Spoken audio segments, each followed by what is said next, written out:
Pag-uusapan natin sa bidyong ito ang pinakamayamang tao sa Ilocos Sur na si Chavit Singson. Paano ba siya kumikita ng mahigit 4 na milyon sa isang araw lamang? Gaano ba karami ang mga negosyo niya? Gaano rin ba karami ang mga mansion niya? At gaano ba kamahal ang mga sasakyan niya? At magugulat ka talaga sa halaga ng isa sa koleksyon niyang relo. Si Luis Crisologo Singson, o mas nakilala nating lahat sa tawag na Chavit Singson, siya ay isinilang noong June 21, 1941 sa Vigan, Ilocos Sur. Siya ang pangalawa sa 8 anak ng dating mayor na si Jose Singson at Caridad Crisologo. Taong 1800s pa lamang namuno na ang angkan ng mga Singson sa Ilocos Sur. Kaya lumaki si Chavit sa pamilyang politiko at negosyante. Ang kanyang ama noon ay isang inhinyero at mayroong negosyong construction kaya tumutulong siya at doon niya natutunan kung paano paikutin ang pera sa negosyo. Sumunod talaga siya sa yapak ng kanyang angkan na maging politiko at negosyante. Siya ay naging gobernador noon sa kanilang bayan sa Ilocos Sur ng ilang dekada. Naging congressman naman sa 1st District ng Ilocos Sur at naging mayor din ng Narvacan, Ilocos Sur. Noong 2007 tumakbo siyang senador pero hindi pinalad na manalo. Pero ginawa naman siyang Deputy National Security Advisor noong 2008. Tungkol naman sa usaping pera. Ang pananaw naman ni Chavit pagdating sa pera ay, money is not yours unless you spend it. Kaya naman, si Chavit ay gastos ng gastos at hindi niya hinahayaang hawak niya lang ang pera. Ang kanyang mga pinaggagastusan ay ang mga bagay na alam niyang may babalik na pera o tubo, kagaya ng investments, real estates o mga negosyo na may return of investments.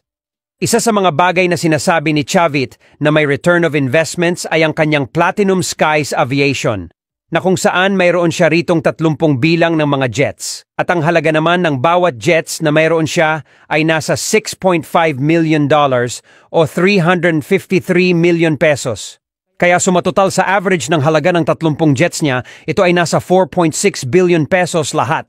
Ang isa pa sa negosyong sinasabi ni Chavit ay ang kanyang The Chavit Tree Project Corporation. Ang korporasyon niya na ito ay nagsusupply ng mga lumber o table. Siya ay meron ding sariling mining company. Ito ay isang satrap mining na kung saan nakafocus ito sa paghahanap ng mga ginto at silver. Kaya naman sa isang vlog ni Noel Vlogs, ay pinakita ni Chavit ang isang vault na kung saan naglalaman ng napakaraming ginto. Ang bawat isang pure gold bar ay may bigat na 1 kilo. At nagkakahalaga naman iyon ng 3 milyong peso bawat kilo o bawat isang bar na nagmamahal habang tumatagal. At ang bawat gold bar niya ay may naimprinta na pangalang Chavit. At isa rin siya sa may-ari ng Dito Telecommunication. Siya ay mayroon ding transportation company na tinatawag na Golden Dragon Partas. Ito ang pinakamalaking transportation company sa Ilocos. Ayon din sa kanya ay pinagpatuloy niya ang construction business na tinayo ng kanyang ama. Ang mga nasabi kong kumpanya ay iilan lamang sa halos 100 na kumpanya na mayroon si Chavit. Kaya ayon din sa kanya, siya ay kumikita ng 120 million pesos kada buwan sa lahat ng kanyang mga negosyo o nasa mahigit 1.4 billion pesos sa isang taon o 4 million pesos kada araw, ganyan kalaki ang pumapasok na pera sa kanya.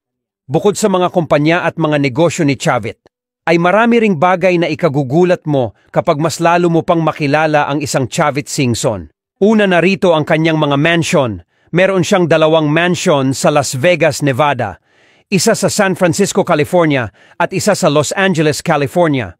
Marami ring pinagawa na mansion si Chavit dito sa Pilipinas.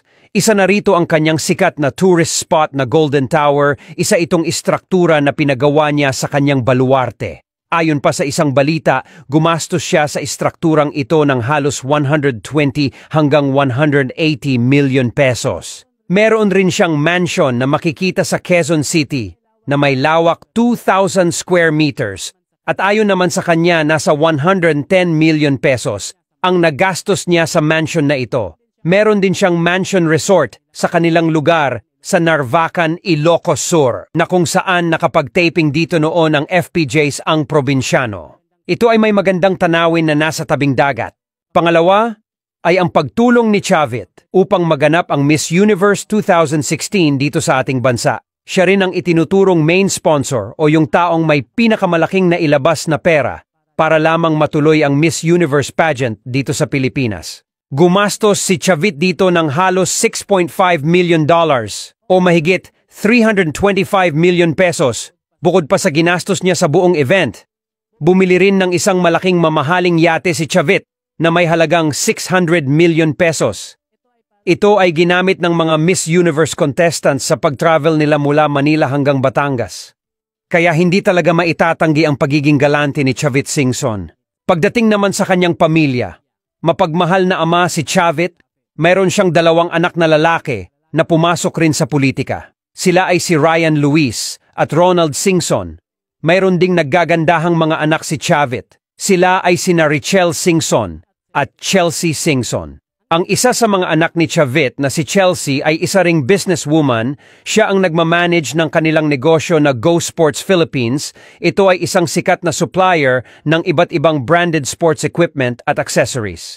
Si Chelsea rin ang nagmamanage ng kanilang negosyo na Empowering Training Center. Sa pamamagitan din ng training center na ito, natutong mag-boxing si Chelsea. Kaya noon ay lumalaban siya sa mga boxing competition na ginaganap naman sa labas at loob ng ating bansa.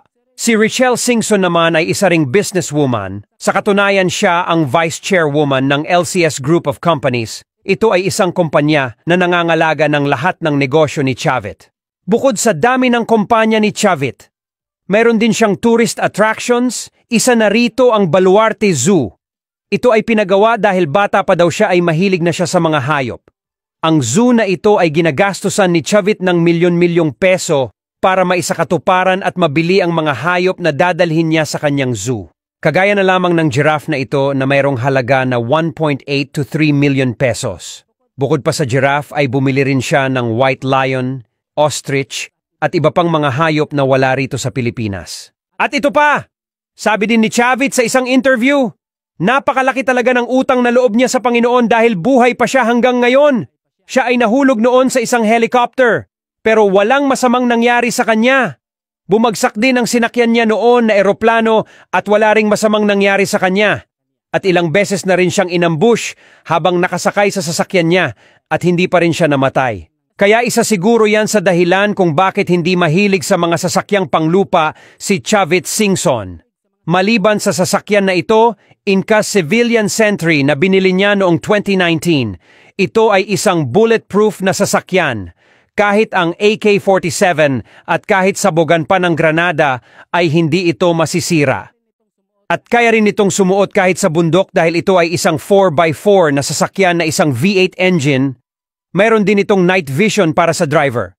Ang halaga naman ng sasakyan na ito ay nasa 25 million pesos. Mahilig din mangolekta ni Chavit ng mga mamahaling mga relos.